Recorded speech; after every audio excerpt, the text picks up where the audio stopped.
So, Andrew, you have just won the Eventers Grand Prix here. The class is back at Hickstead. First of all, how exciting is it to be back in that ring? It's great to be back, and I'm really pleased they put it back on. I try and come and support it, when they used to have it, and it's a real buzz to be able to come and ride in the main ring of Hickstead. And when we do the entries, you think it'll be a nice, easy day off, and I'll have something different than the normal routine. But we get here and you suddenly realise it's not a walk in the park. It's serious business. It's very different than what we do every weekend. To ride in there at speed in a relatively small space for cross country, you feel like you don't have time to think between the jumps. I can ride around badminton and you can sort of think about all sorts of things between the jumps you have so far, whereas here it's, do I turn left, right, and it's got to be the right one, otherwise it's too late, and those sort of things.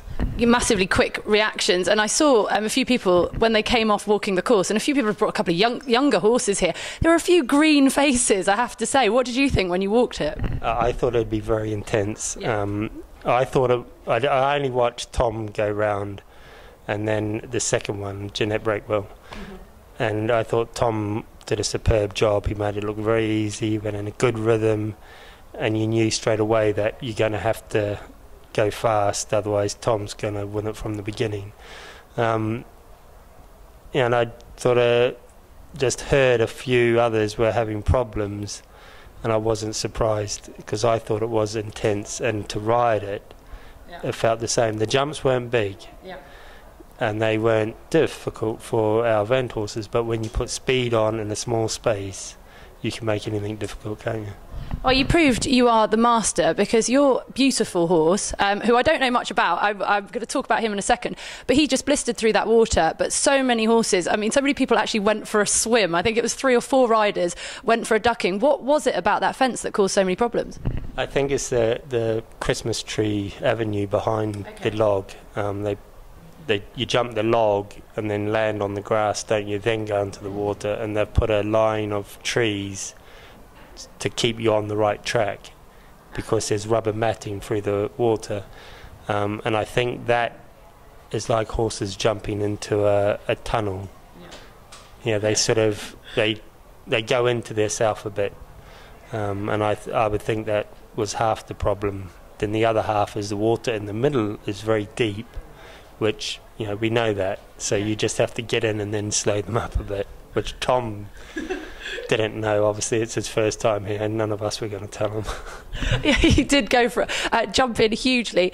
And tell me a little bit about that horse, because he obviously has a huge amount of faith in you to go through that water and go round this course like he did, but I haven't seen much of him about. He's a horse I've been riding just over a year. He came from Lucy Vigasma, used to ride him. She used to find him quite strong, and he's a winner. From the first event I rode him, and I think he won, but I've also tipped him up a few times purely for going too fast. He's actually fallen in water with me near the end of the course. Not just these sort of things happen when you're whizzing him up through the grades, and he's got to nearly to the top level now. And I tipped him up at Barbary a couple of weeks ago. Basically I was going far too fast, and I didn't have a very good distance. 9 times out of 10 when you tip them up, it's rider error for going. In my case, it's normally going too fast, pushing the boundaries, but that's what it's all about, and he's learnt from that. I can't believe there was a rider error. You're the god of eventing, Andrew. You don't make rider errors. I certainly do. I can assure you that. And he's got a great name. What's he called at home? Gary. I love that, Gary. And big win. You must be absolutely delighted. Where are you off to next? Where are you taking your next lot of horses?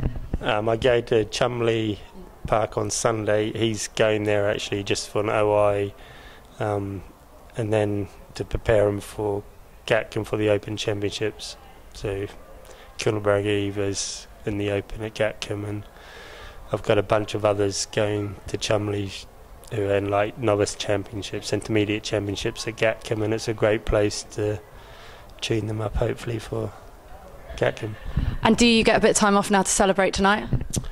No, I think daughter's at Pony Club Camp, and I think it's barbecue night tonight at Pony Club Camp. So You've got to go and play dad. exactly, I'll be a sausage and a roll or something, I would think. Well, you did get a bottle of champagne, so you can take that with you. I'm not quite sure if that'll go down well at the Pony Club, do you think? The mums would probably it might be quite popular. That could be an idea, I might do that. I have a feeling you're popular enough with the mums as it is. I don't think you need to bring champagne. Fantastic win. Proved what a legend you are once again out in that course. Thanks for talking to us, and it was really great watching it. Thanks a lot. It's a pleasure to come here. Cheers, Andrew.